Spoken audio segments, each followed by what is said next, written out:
Hello guys, welcome back to my channel. I love cooking. আজি মই বনাবলৈ গৈ আছো আলু বেঙেনা মাছৰ জোল।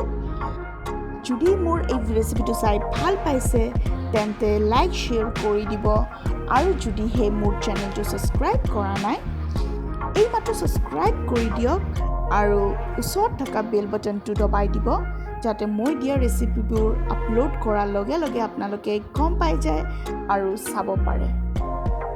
তো আহক আমি এই ৰেচিপিটো আৰম্ভ কৰোঁ। তাৰ কাৰণে মই কেৰাহী গৰম হৈ গৈছে আৰু তেল দি লৈছোঁ মই 2 চামুচ। ইয়াত সৰু সৰুকৈ পিঁয়াজ কাটি লৈছিলোঁ, পিঁয়াজখিনি দি লৈছোঁ। পিঁয়াজখিনিৰ লগতে মই এতিয়া সৰু সৰুকৈ বেঙেনা আৰু আলু কাটি লৈছোঁ, এনেকুৱা পিচ কৰি লৈছোঁ আৰু সেইবোৰ মই একেলগে পিঁয়াজতে দি দিম আৰু 30 ছেকেণ্ড মানৰ কাৰণে ফ্ৰাই কৰিম যাতে কেঁচা গোন্ধটো গুচি যায় বেঙেনা আৰু আলু।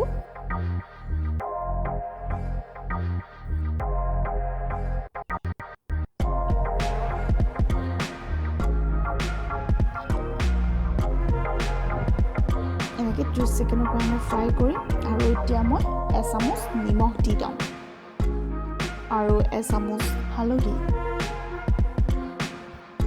আৰু আধা চামুচ কাশ্মীৰী পাউডাৰ আৰু এচামুচ জিৰা গুড়ি। এতিয়া মই মিক্স কৰি ল'ম চবখিনি। মিক্স হৈ গ'ল। এতিয়া এটা জলকীয়া দি লৈছোঁ মই আৰু এচামুচ আদা নহৰু পেষ্ট।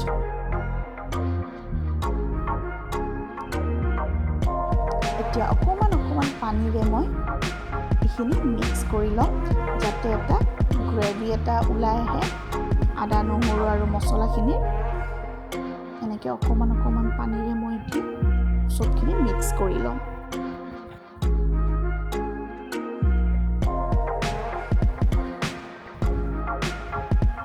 মিক্স হৈ গৈছে। এতিয়া মই 2 কাপ পানী দি লৈছোঁ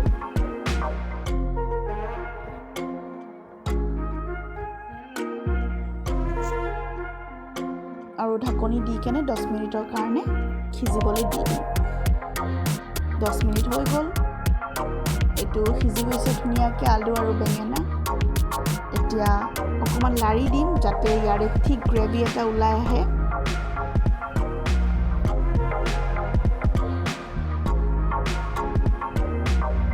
এতিয়া মাছ দি দিম আৰু 2 কাপ পানী দি দিম আৰু অকণমান দেৰি উতলিব দিম 5 মিনিটলৈকে। 4 বা 5 মিনিট হৈ গ'ল প্ৰায় মোৰ এইখিনি। এতিয়া চাৰ্ভ কৰি লওঁ এটা বাটিত। এয়া ৰেডি হৈ গ'ল। সঁচাকৈ বহুত টেষ্টি হয়, আপোনালোকেও ট্ৰাই কৰিব এইটো। তো আজিলৈ ইমানেই। Bye bye.